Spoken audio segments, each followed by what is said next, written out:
Pada pukul 8.30 pagi, tanggal 19 Mei 2025, seorang operator SBU yang menggunakan kacamata FPV menerima izin yang telah lama ditunggunya. Luncurkan! Hanya dalam hitungan detik, sebuah drone quadcopter buatan Ukraina yang membawa muatan peledak seberat 3 kg memulai perjalanan sejauh 35 km melintasi Laut Hitam. Misi ini bertujuan untuk menghancurkan salah satu aset pengawasan penting milik Rusia yang akan membantu Ukraina menguasai kembali wilayah Laut Hitam. Operator yang dijuluki Soil ditempatkan di sebuah bunker rahasia di Pulau Snake, 35 km dari target. Drone yang digunakannya adalah quadcopter FPV standar dengan rangka 10 inci dirakit dari komponen buatan Tiongkok di sebuah bengkel di Kiev beberapa hari sebelumnya. Drone ini bukan lagi sekadar drone balap. Sebuah alat peledak telah dipasang di bagian bawahnya untuk menghancurkan radar target dan menonaktifkan peralatan di sekitarnya dalam radius 5 meter. Koordinat target telah diprogram ke dalam sistem kendali darat miliknya beberapa jam sebelumnya. Targetnya adalah sistem radar Neva yang terletak di Boyko Tower Alpha, salah satu anjungan gas di Laut Hitam yang direbut Rusia. Radar Neva bukanlah radar biasa. Dengan jangkauan deteksi 45 km, sistem ini telah menghambat operasi Ukraina selama berbulan-bulan. Menghancurkannya akan memungkinkan pasukan Ukraina bergerak lebih leluasa di wilayah tersebut. Sistem drone FPV yang dioperasikan Soil mencerminkan demokratisasi perang presisi. Sebuah drone balap seharga $500 diubah menjadi senjata berpemandu berkat inovasi Ukraina. 4 motor tanpa sikat pada quadcopter berputar hingga 20.000 rpm saat pilot memulai lepas landas dari landasan sementara yang tersembunyi di antara alang-alang di tepi pantai. Berbeda dengan drone militer tradisional, sistem FPV menyediakan umpan video langsung melalui transmisi analog yang tahan terhadap gangguan elektronik.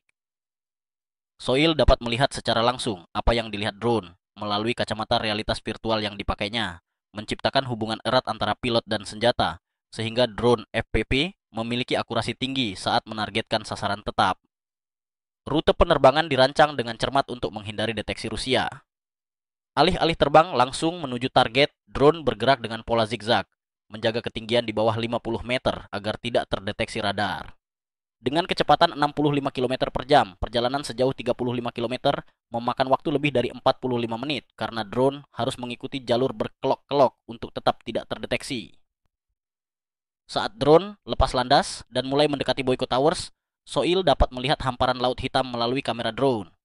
Di kejauhan, anjungan gas muncul dari permukaan air seperti Pulau Baja, dipenuhi peralatan dan personel Rusia yang tidak menyadari ancaman yang sedang mendekat.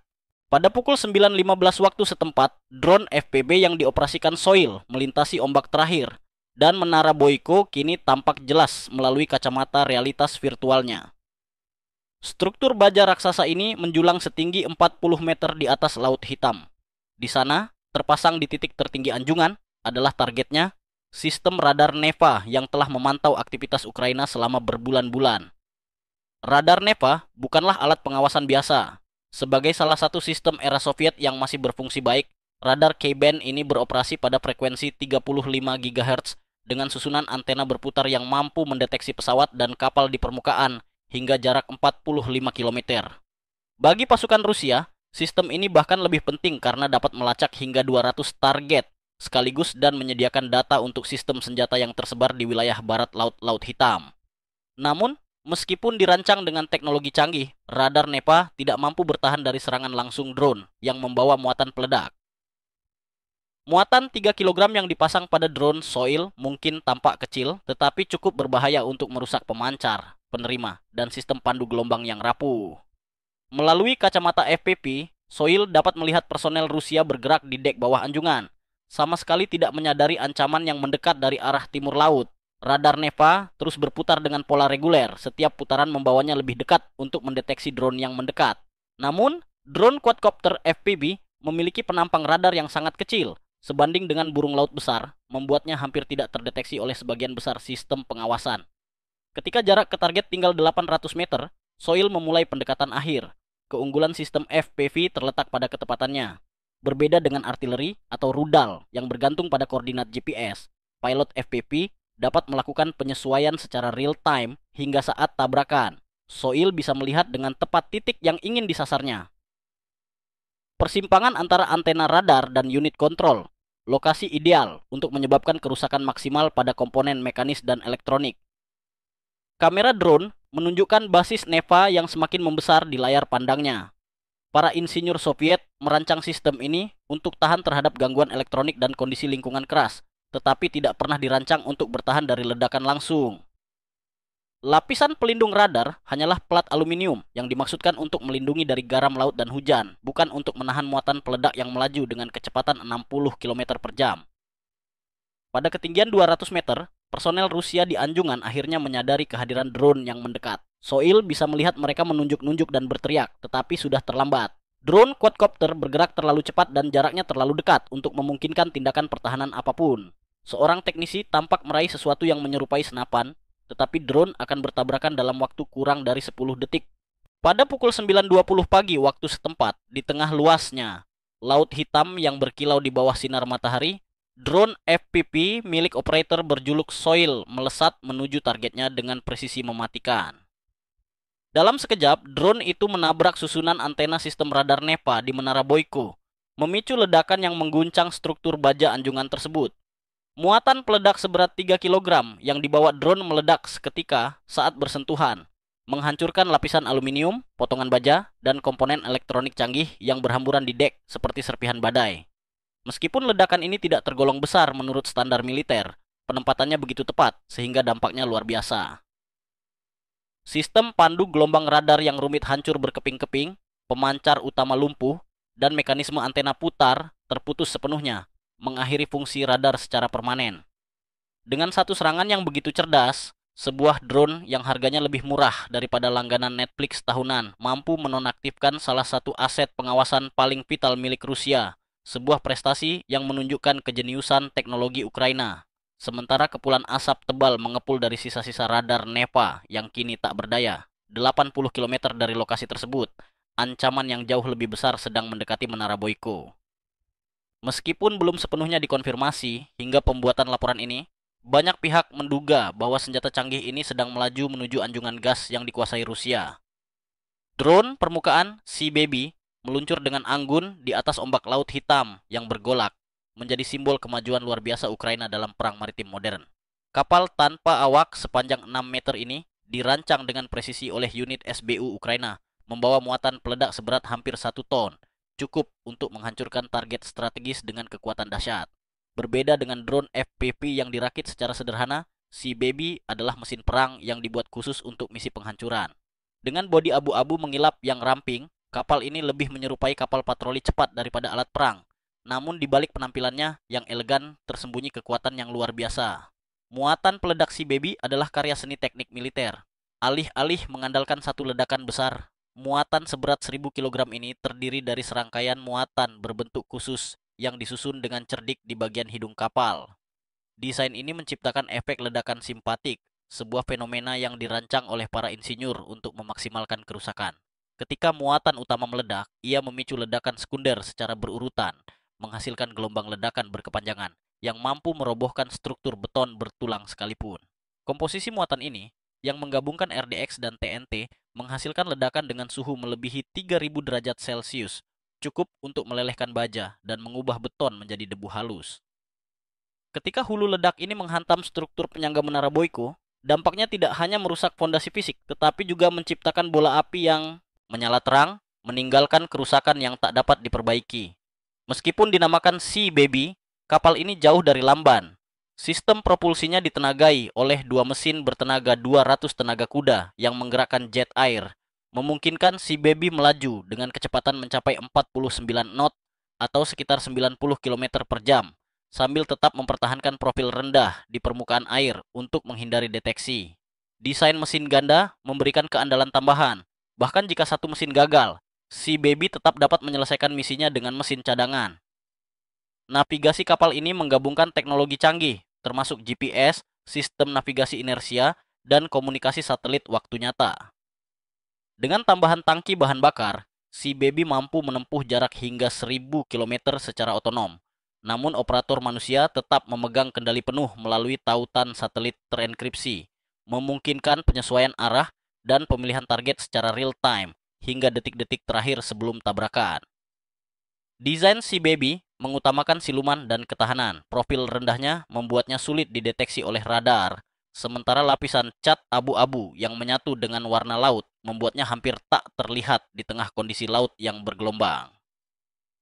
Sistem komunikasi cadangannya memastikan bahwa kapal tetap terhubung meskipun menghadapi gangguan elektronik, menjadikannya senjata yang tangguh dan sulit dihentikan. Dengan kombinasi teknologi canggih dan desain yang cerdas, Sea Baby mewakili puncak inovasi Ukraina dalam menghadapi tantangan perang modern, memberikan pukulan strategis yang dapat mengubah dinamika konflik di Laut Hitam. Jika pasukan Rusia mencoba mengganggu satu frekuensi komunikasi, para operator Sea Baby memiliki keunggulan untuk beralih ke saluran alternatif tanpa kehilangan kendali, menunjukkan kecanggihan teknologi Ukraina dalam menghadapi taktik perang elektronik. Apa yang membuat drone Sea Baby ini begitu luar biasa bukan hanya desainnya, tetapi juga misi yang diembannya. Berbeda dengan serangan sebelumnya yang menargetkan kapal perang yang bergerak, Menara Boyko adalah sasaran tetap yang telah dipetakan dengan sangat rinci oleh intelijen Ukraina. Data yang dikumpulkan mencakup informasi mendalam tentang struktur anjungan, termasuk lokasi penyimpanan bahan bakar, area tempat tinggal personel, dan pilar penyangga utama. Dengan pengetahuan ini, operator SBU tahu persis titik mana yang harus disasar untuk memaksimalkan kerusakan, memastikan dampak strategis yang signifikan terhadap operasi Rusia di Laut Hitam. Pada pukul 9.15, drone Sea Baby berada 30 km dari Menara Boyko, melaju dengan kecepatan 45 knot di atas permukaan laut yang bergelombang. Hulu ledak seberat 1000 kg yang dibawanya adalah puncak inovasi perang asimetris Ukraina, dirancang dengan presisi untuk menunjukkan mengapa kehadiran Rusia di wilayah ini semakin terpojok. Melalui sistem kamera beresolusi tinggi yang terpasang di Sea Baby, operator SBU di bunker rahasia dapat menyaksikan Menara Boyko semakin mendominasi layar mereka. Asap hitam pekat masih mengepul dari sisa-sisa sistem radar NEPA yang telah dihancurkan oleh serangan drone FPV sebelumnya. Namun, misi Sea Baby jauh lebih ambisius. Bukan radar yang menjadi target utama, melainkan keseluruhan struktur anjungan yang harus dinonaktifkan sepenuhnya agar tidak lagi berfungsi sebagai pos militer Rusia. Pendekatan Sea Baby dirancang dengan perhitungan cermat untuk memastikan elemen kejutan tetap terjaga, sekaligus meminimalkan peluang pertahanan Rusia. Dengan radar NEPA yang sudah lumpuh, pasukan Rusia di anjungan nyaris tidak memiliki kemampuan untuk mendeteksi ancaman dari permukaan laut. Alat deteksi mereka kini terbatas pada pengamatan visual langsung dan perangkat radio portabel untuk meminta bantuan, yang sayangnya tidak akan tiba tepat waktu karena jarak terdekat bala bantuan lebih dari 100 km. Melalui kamera Sea Baby, operator dapat melihat panorama kompleks Menara Boyko dengan jelas. Anjungan ini terdiri dari beberapa tingkat yang dihubungkan oleh rangka baja yang kokoh dengan fasilitas penyimpanan, ruang peralatan, dan area tempat tinggal personel yang tersebar di berbagai zona.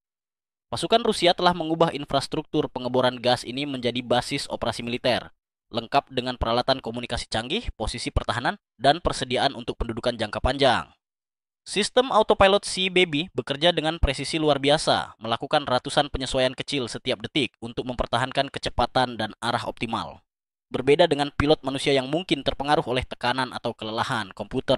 Navigasi drone ini mampu memproses data GPS, informasi navigasi inersia, dan input visual secara bersamaan, menjaga lintasan yang sempurna menuju target.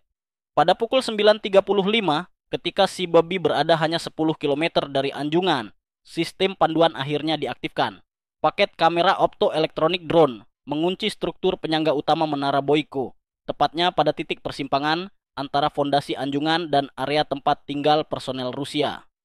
Titik ini bukanlah pilihan acak. Intelijen Ukraina telah dengan cermat mengidentifikasi bahwa penghancuran titik struktur kritis pada Menara Boyko akan menyebabkan keruntuhan total anjungan tersebut ke dalam laut, merusak fungsinya sebagai pos militer Rusia secara permanen. Data yang dikumpulkan melalui pengintaian mendalam memungkinkan para operator untuk menentukan titik lemah yang tepat, di mana satu serangan presisi dapat memicu efek domino yang menghancurkan seluruh infrastruktur.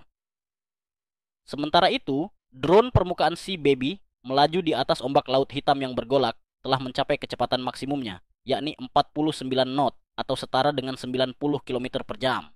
Dengan kecepatan ini, kapal tanpa awak sepanjang 6 meter ini berubah menjadi proyektil raksasa, seolah-olah menjadi peluru seberat 6 ton yang membawa muatan peledak seberat 1000 kg. Energi kinetik dari kecepatan luar biasa ini saja sudah cukup untuk menyebabkan kerusakan signifikan, mampu menembus struktur baja dengan kekuatan yang dahsyat. Namun, Ketika dikombinasikan dengan hulu ledak yang dirancang secara khusus, dampaknya menjadi jauh lebih luar biasa. Muatan peledak seberat 1 ton yang terdiri dari campuran bahan eksplosif canggih mampu menghasilkan gelombang ledakan yang tidak hanya merusak struktur fisik, tetapi juga menciptakan efek termal yang menghancurkan material di sekitarnya. Serangan ini bukan sekadar pukulan teknis, melainkan pernyataan strategis tentang kemampuan Ukraina untuk menantang dominasi Rusia di Laut Hitam dengan teknologi inovatif dan perencanaan yang matang. Pada pagi yang tenang di Laut Hitam, situasi di sekitar menara pengeboran Boyko mendadak berubah. Petugas Rusia yang bertugas di atas platform akhirnya menyadari adanya ancaman yang semakin mendekat.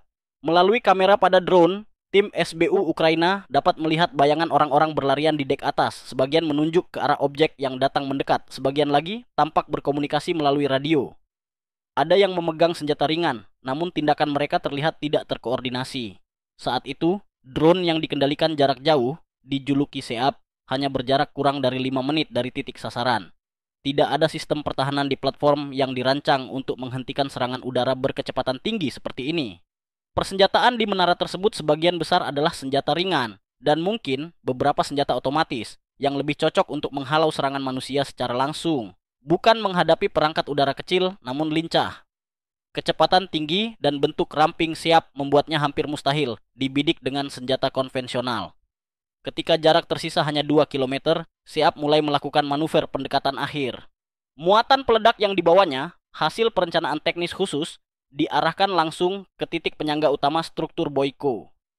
Tepat pukul 9.50, drone itu menabrak bagian vital tersebut dengan energi setara hantaman benda berat berkecepatan tinggi. Bentuk dan posisi muatan memungkinkan gelombang ledakan terfokus pada rangka penopang, menyebabkan kegagalan struktur secara menyeluruh. Dalam sekejap setelah benturan, suhu di pusat ledakan melonjak hingga ribuan derajat Celcius, cukup panas untuk melemahkan baja penyangga platform. Bagian ruang hunian yang digunakan personel Rusia mulai runtuh, sementara dinding dan lantai prefabnya hancur akibat panas dan tekanan. Dampaknya begitu besar hingga tak ada ruang untuk bertahan di area tersebut. Namun, kerusakan itu baru awal. Desain menara Boyko yang saling menopang antar bagian membuat kegagalan pada titik utama memicu runtuhnya bagian lain secara berantai. Gudang penyimpanan yang penuh dengan peralatan dan perlengkapan terbakar, memicu ledakan sekunder yang memperburuk keadaan. Tangki bahan bakar diesel untuk generator dan peralatan mulai pecah satu persatu. Setiap kebocoran bahan bakar diikuti nyala api baru yang membubung ratusan meter ke udara, membentuk kolom api dan asap tebal yang dapat terlihat dari jarak puluhan kilometer, bahkan citra satelit. Hanya 5 menit setelah benturan awal, seluruh bagian atas struktur platform runtuh ke laut. Platform yang dulunya menjadi pusat operasi militer, kini tinggal rangka logam dan beton yang terpuntir, menjulang dari permukaan air seperti kerangka raksasa. Bangunan tempat tinggal, gudang dan ruang teknis lenyap, digantikan oleh serpihan yang mengapung di permukaan laut yang dipenuhi noda minyak. Sebagian kecil awak yang berada di bagian bawah platform dan selamat dari benturan pertama kini terjebak di atas. Puing-puing yang tidak stabil, jarak bantuan yang ratusan kilometer membuat penyelamatan segera menjadi hampir mustahil. Api yang masih berkobar di sisa-sisa struktur juga menutup kemungkinan evakuasi melalui udara. 2 jam setelah serangan, citra satelit yang dioperasikan oleh pihak Ukraina mulai menampilkan gambaran yang tak terbantahkan. Di koordinat tempat menara Boyko pernah berdiri gagah, kini hanya tampak gumpalan asap hitam yang membubung dari sisa-sisa struktur yang terbakar. Bagian rangka yang masih berdiri terlihat bengkok seperti bayangan kelam dari sebuah simbol yang dulu dimanfaatkan sebagai tanda kehadiran Dan Sukiem Soat Rusia di Fuchne. Menara itu yang sebelumnya berfungsi ganda sebagai pos pengamatan jarak jauh sekaligus pusat logistik bagi operasi militer Rusia di barat Laut Hitam, kini telah hancur total. Semua peralatan, sistem komunikasi, dan fasilitas penunjang yang ada di dalamnya musnah dalam ledakan dan kebakaran yang mengikuti. Yang membuat situasi ini semakin menonjol adalah fakta bahwa misi penghancuran tersebut dilakukan hanya dengan 2 unit pesawat tanpa awak milik Ukraina, perangkat kecil namun dirancang secara efektif, dengan biaya total yang secara sarkastik bahkan masih lebih rendah daripada harga sekitar 2.200 kopi permainan video populer Skyrim. Perbandingan ini menjadi simbol betapa teknologi modern dan strategi tepat sasaran mampu menjungkir balikan keunggulan infrastruktur militer besar dengan sumber daya yang jauh lebih sederhana. Di markas komando Ukraina, para operator yang memantau operasi melalui monitor menyaksikan hasilnya secara langsung. Sementara itu, di Laut Hitam, gelombang menghapus jejak terakhir dari platform itu, meninggalkan hanya serpihan terapung, bercampur minyak, dan kilatan api kecil yang sesekali muncul di permukaan air. Jika Anda suka video ini, tonton video-video menarik lainnya di kanal kami. Terima kasih sudah menonton dan sampai jumpa di video berikutnya.